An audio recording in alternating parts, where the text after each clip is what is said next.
একটি ব্যাখ্যা অসাধারণ, হয়তো সে সময়ের ক্ষেত্রে ব্যাখ্যা দিয়েছিলেন, টাকা মাটি, মাটি টাকা। এটা সময়ের ক্ষেত্রে তিনি আবির্ভাব করে গেছিলেন, তিনি আবির্ভাব করে গেলেন। আর তার শ্রীচরণে প্রণাম জানিয়ে আজ যে সময় আমরা এই ভারতবর্ষের মাঝে, চাই বাংলার মাঝে, সেটা সম্পত্তিকালে আমরা কিছু অর্থ নিয়ে আমরা লড়াই করি। কারণ কিছু মানুষের সম্পত্তি, সেগুলোর মধ্যে মনে হয় আমাদের দেশের যারা অত্যন্ত কোটিপতি তারা নেমে পড়েছে বহু সময় হয়তো, কিন্তু তার ভাগ সেটার বিচার আসছে। তিনি বলেছিলেন টাকা মাটি, মাটি টাকা, কিন্তু অসাধারণ ব্যাখ্যা তিনি করেছিলেন। সবাই হয়তো পেরিয়ে গেছেন, আজ শেষ সময় আমরা আসছি। তাহলে দেখব কোনো সম্পত্তিকালে সেগুলো আজকে ভেস্টারল্যান্ডকেও দখল করে নেওয়া হয়, আর বহু কিছু সরকারি অর্থতে তাতে দিয়ে তাকে কিছু ক্রিয়াকার্য কাজও তারা গুছিয়ে নেয়। কেন আইনজীবী আছে আজকে, সেগুলোকে তারা দেখিয়ে দেয়। কিন্তু যেগুলো দেখবেন অর্থনীতিবিদ, তারা 1 ইঞ্চিও অপরের সম্পত্তি দেখবেন দখল করবে। যদি দেখে কমজোরি মানুষ, তার সম্পত্তি তারা যেভাবে কেড়ে নেবে। সেরকম আজকে আমাদের বর্তমান দিনে প্রমোটার দেখবেন আপনার লড়াই করার জায়গা নেই, তিনি হয়তো কিছু অংশের জায়গা নিলেন, আর সেখানে একটি দুর্বলতা আপনাকে পেলেন, আর সেই অর্থ দিয়ে, কিছু অর্থ দিয়ে আপনার সম্পত্তি যেন হড়প করে নিলেন। এটা বাংলার মাঝে বহু প্রমোটার এটা গড়েছেন। আর যেগুলো গরিব মানুষের সম্পত্তি, তারা যেভাবেও আইনের পথ গিয়েও সেগুলোকে সাহারা নিয়ে এসেছে। তাহলে 1 ইঞ্চির বিচার এই ভূমিতেই হবে।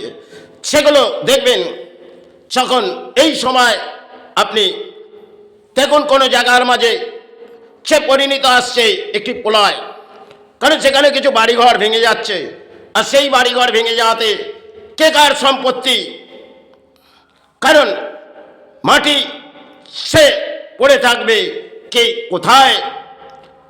এই মাটি, যে মাটিতে আমরা বসবাস করছি, আর সেই মাটি আমরা বেইমানির পথে হেঁটেছি। কারণ এই মাতৃভূমিতে আমরা এসেছি প্রাণী হিসেবে, সেখানে আমাদের যখন অর্থের সাহারা এসে গেছে, তখন আমরা অর্থ দিয়ে সেভাবে মধ্যবিত্ত মানুষের সম্পত্তিগুলো সেগুলো আমরা কেড়ে নেব, আর সেগুলো তীক্ষ্ণ মূল্য দামে আমরা বিক্রয় করব। এটা বাংলার মাঝে চলেছে। তাহলে সেখানে আর অর্থ নিয়ে এই সম্পত্তিগুলো আজকে বহু সময় ধরে হয়তো দখল করে গেছেন, আর সেগুলো তারা জয়জয়কার করে এক একটা বড় বড় বিল্ডিং গড়ে তুলেছে। কিন্তু যদি ভেঙে পড়ে, দেখবেন কোন সম্পত্তি কার, কোথায়, তার ইঞ্চি বিচার করার মতন কারো যোগ্যতা নেই। কারণ একটি পাপের ঘোড়া আসছে, বড় পুণ্যের ঘোড়া বহু সময় কাটিয়েছেন। কারণ টাকা দিয়ে আপনারা যে সম্পত্তিগুলো গরিবের কাছ থেকে নিয়েছেন, আর মধ্যবিত্ত তার লড়াই করার জায়গা নেই। কারণ আজকে আইনজীবী তারা বিক্রয় এমনও কিছু লজিক দিয়ে সে সম্পত্তি যেন আপনার নামে হয়ে গেল।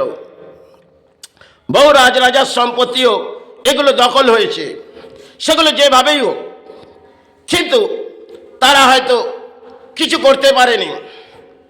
কারণ আজকে রাজনীতির জোয়ার, সেখানে দেখবেন কোনো জায়গা পড়ে আছে, সেখানে নেতারা তারা আইনের পথ কিছু জানে, সে এই আইনের পথ তোমরা যাও, এটা তোমাদের সাহারা। কিন্তু এইভাবে বাংলায় চলেছে, আর সেখানে হয়তো তারা সেই সম্পত্তিগুলো কেউ পেয়েছে সাহারার মাঝে, কিন্তু যখন মধ্যবিত্ত যাদের সম্পত্তিগুলো এই বড় বড় প্রমোটার যারা লুটেছে, আজকে মনে হয় এই বর্তমান সময় এসছে, তার এক এক ইঞ্চি বিচার তিনিই করবেন, তিনিই করবেন। কারণ ব্রহ্মাণ্ডের মাঝে এক লড়াই হবে, সেটা অতি ভয়ঙ্কর লড়াই। সেখানে আপনি কিভাবে আসবেন? সে মাটিটা ভেঙে উঠল, আর সেই মাটিতে কিভাবে গড়ে উঠল, আর সেই মাটি কিভাবে বকড়া করবেন এর ইঞ্চি। কারণ এখানে আমার আমার আমার করে মানুষ পাগল হয়েছে। কিন্তু যে জায়গা ভেঙে পড়বে সেখানে দীর্ঘ সময় যেন কেউ সাহারা পাবে না, এটাই চলবে। আসছে সময় দেখবেন হয়তো জোয়ার এসে সে মাটি যেন কোথায় কার মাটি, কোথায় কার সাহারা। আর যে অর্থগুলো হয়তো বড় বড় অট্টালিকা বানিয়েছি ভেঙে পড়েছে, আর বহু মানুষ হয়তো কামনা করি না যাক, কিন্তু সেটা আসবে। হয়তো ইন্টারনেটের মাঝে কিছু গুজব ছড়ায়, সেগুলো দেখবেন মানুষ দেখে, কারণ তা থেকে অর্থ কিন্তু বাস্তব রূপ একটা আসছে। সেগুলোকে বড় বড় অট্টালিকা বানিয়েছে হয়তো। একটা সময় তো আমাদের যে সময় ছিল বাংলার মাঝে, সেগুলো এত অট্টালিকা ছিল না, আর এত সম্পত্তিকালে চুরি চামারি এ সমস্ত ছিল না। আজকে দেখবেন সেখানে ভেস্টের লাইন পড়ে থাকবে, সেটাও কেউ দখল করবে, কারণ তার শক্তির দ্বারায় এগুলো বাংলায় চলছে। আর সে বাংলাদেশ সে ভেঙে পড়েছে, তাতে দেখবেন পরিস্থিতি কোথায় আসছে। কারণ শুক্রবার সেটা বহু ইসলামের মানুষ জানে, আর তারা জানেন যেটা আল্লাহর ডাক আমাদের গ্রহণ করতে হবে, তারা ডাকেন।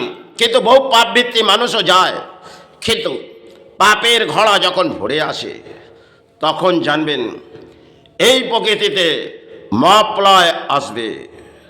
কারণ না টাকা না মাটি কোনোটাই আপনার নয়, সবই প্রকৃতির দান। আর এই দানের মাঝেই আপনারা প্রাণী সারা বসে গেছেন, অর্থ অর্থ করে চিৎকার করছেন। বেঈমানির পথে সমাজ নেমে পড়েছে, অতি ভয়ঙ্কর ছিল সমাজের বুদ্ধিজীবী মানুষ। তারা তারা অর্থ নিয়ে সাহারা খেলে, কিন্তু যখন এই মহাপ্রলয় যেন ঘটে না ঘটে, কিন্তু যখন দেখবেন একটা রাজ্যের মাঝে প্রলয় ঘটছে, সেখানে কেকার মাটি, সেখানে কেকার জায়গা, সেটাকে বিচার কে করবে?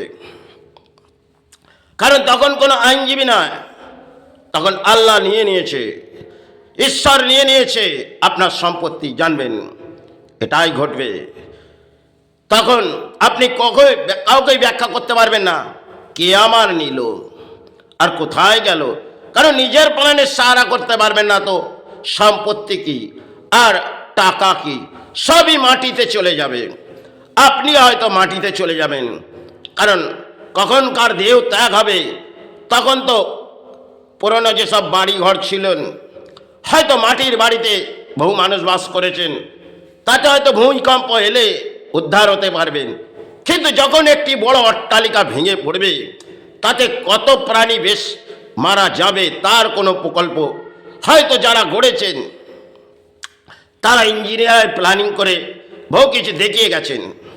সে দেখো এত বড় আমরা সাহারা নিয়ে আসছি, তাতে কিছু ঘটবে না, কিন্তু প্রকৃতি যখন ঘটাবে তখন অত্যন্ত ভয়ঙ্কর, সকলকেই ভোগ করতে হবে।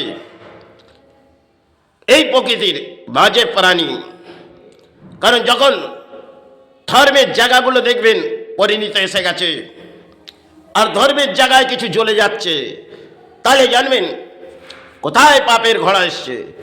কারণ মন্দির সেখানে একটি দিয়া জ্বলছে, আর জগন্নাথ মন্দির সেখানে পতাকা উঠছে। এর বিভিন্ন সিনটান কিন্তু তিনি জগন্নাথ তিনি দিয়েছেন। এখন বর্তমান কি দিচ্ছেন তিনি, তা হয়তো আমি জানি না, কিন্তু নিশ্চয়ই কিছু এর বিচার আসছে। আর যেখানে দেখবেন মসজিদ, সেখানে দোয়া পড়ার জায়গা, সেটাও চলে আসছে। তাহলে অতি ভয়ঙ্কর মনে হয় পৃথিবীতে প্রলয় আসতে চলেছে। কারণ ভয়ঙ্কর প্রলয় আসবে, হয়তো সময় লাগবে, কিন্তু অতি ভয়ঙ্কর হয়তো আসবে। কারণ এখনো কামনা করুন, নিজে নিজের ধর্ম কামনা করুন। যদি এই দেশ সাহারা আসে, এই রাজ্য সাহারা আছে, কিন্তু হয়তো কোনো রাজ্যের মাঝে ঘটেছে, আপনি ভাববেন না যে আপনার রাজ্যে কিছু ঘটবে না। কেন? আপনারা অহংকারের মাঝে এসে গেছেন। তাহলে সৃষ্টির খেলা একটা আপনাদেরই পেতে হবে। তাতে কি ঘটবে? কেন সৎ আর অসতের বিচার করার যোগ্যতা আমার নেই। কেন? অসৎ পাপের ঘোড়া অতি ভয়ঙ্কর ভরে উঠেছে। কারণ অর্থ দিয়ে বহু কিছু আমরা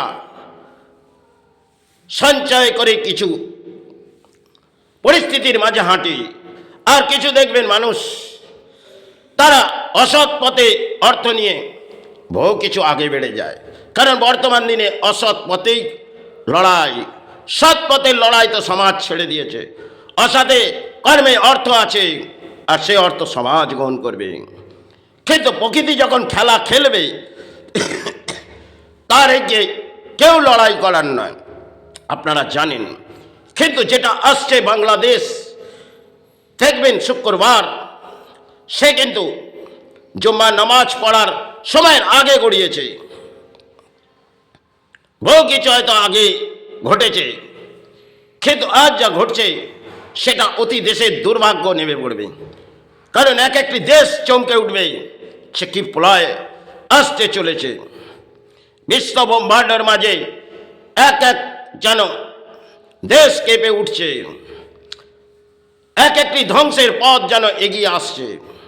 যেভাবে হোক রাজ্যে আর দেশের মাঝেও কিছু খেলা চলছে।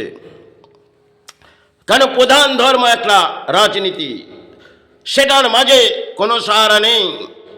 যদি ধর্মের সাহারা আসে, এটাই কামনা করুন, কিন্তু এটা সমাজ আসবে না।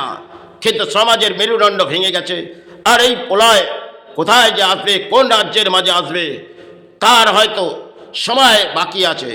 কিন্তু যেটা শুক্রবার ঘটেছে, তার কিন্তু যেটা ঘটে গেছে, আর তাতে দেখবেন কখন কি সময় আসবে। কারণ এর বিভিন্ন সিমটম এখনো বাকি আছে। হয়তো শুরুর সিস্টেম একটা সিমটম দিয়েছে, তাতে মানুষকে বুঝিয়ে দিয়েছে। কিন্তু যেখানে একটা আল্লাহ দোয়ার, সে জায়গা কিছু দেখা যাচ্ছে। আর শুক্রবার নামাজ পড়ার কিন্তু পাপের ঘোড়া এত ভরে উঠেছে, দেখবেন অসতে ভরাডুবি। কারণ কেউ তিলক লাগে, কেউ টুপি পরে, এই তো ধর্ম নাজে চলছে। আর ধর্ম নিয়ে হিংসা, এটাই। তাই এই হিংসা বৃদ্ধি প্রাণী করেছে, মানুষ করেছে, ভগবান করেনি। কেন? তিনি এক, অপূর্ব। তাকে আমরা যেভাবেই আসি না কেন, অন্তরে যাকেই ডাকি না কেন, হয়তো আমি নিজের ধর্মকে নিশ্চয়ই নিজের জায়গার মাঝে রাখবো, পরধর্মকে অধিকার নেই। কিন্তু আজকে পরধর্মের নিন্দা অধিক মানুষ, আর সমাজের বুদ্ধিজীবী থেকে, ধর্মের মানুষ থেকে তারা পরধর্মের ঘৃণা। কিন্তু এই মাটিতে যদি আমরা ঘৃণা করি, তাহলে একই মাটির মধ্যে যদি আমি দুটি মাটি ভাগ করে দিই একই মাটি থেকে, এটি আপনার ভগবান, এটি আপনার আল্লাহ। কারণ একই মাটির মধ্যে দু ভাই। হয়তো দেখবেন আপনি একটি কল পাম্প করছেন, সেখানে ইসলামও গ্রহণ করছেন আর সনাতনও গ্রহণ করছেন। কেউ পানি বলছে, কেউ জল বলছে, এটাই তো চলছে। একটি নক্ষত্র, সেটি দুভাবে ভাগ করা হয়েছে, এটাই তো। যাই হোক, সেটা প্রকৃতিতে আসছে, সেটা সমাজের দুর্ভাগ্য নেমে পড়েছে। সাথে কামনা করুন এটা না আসে, কিন্তু পরিস্থিতি ভয়ঙ্কর আসবে। কারণ করোনা কাল থেকে আরম্ভ করে এখনো দেশ হয়তো উন্নতির পথেই যত যাক, কিন্তু এক একটা দেশ ভেঙে পড়ছে। আর আমার দেশেও কিছু সাহারা আসছে। ছাড়বেন, দেশের মধ্যে চিৎকার করে নেতারা, বুদ্ধিজীবী সমাজ, তারা ঢল নামিয়ে দেয়। আর যখন একটি প্রলয় আসবে, তারা খামোশ হয়ে যায়। এটাই তো দেশে, এটাই দেশে, এটাই রাজ্য, এটা বিদেশের মাঝেও চলছে। যাই হোক, এটা তারা চালিয়ে যাক, কিন্তু এ লড়াইয়ে তারা সফল হয়তো হচ্ছে বটে, কিন্তু বিফলের পথ আসছে। তাতে জানবেন এই সমাজের যারা ওদের ভোট ব্যাংক সবই মনে হয় কিছু এক নীলা খেলা হবে। সেই নীলা খেলায় কে আসবে কে যাবে, কারণ তারাই প্রধান ধর্মে এসে গেছে। বহু মৃত্যুর পথ হয়তো এগিয়ে আসবে, সাথে না আসুক, কিন্তু সেটা বাংলাদেশের মাঝে সাময়িক কিছু ঘটেছে, কিন্তু অংশের এখনো ভারতবর্ষ কেন বোম্বার্ডর বাকি। কারণ 2026 হয়তো আসবে, আমরা এনজয়ের মেলা করব। দেখুন একের পর এক ধ্বংসের পথ আসছে। এখনো কামনা কোন ধর্মের, যে কোনো ধর্মের আপনি যেভাবেই আছেন না কেন, ধর্মের আশ্রয় নিন, তাহলে এই পথ থেকে পালানো অতি কঠিন। ছাড়বেন, অর্থ আপনার সাহারা থাকবে না, আর না সম্পত্তি আপনার সাহারা থাকবে না। আপনি ভূমি থেকে উড়ে যাবেন তো সম্পত্তি কি? যাই হোক, সর্বকামনা জানিয়ে সকল মানব জাতির এবং সকল মানুষের কামনা জানিয়ে আমি শেষ করছি। জয় গুরু, জয় মা।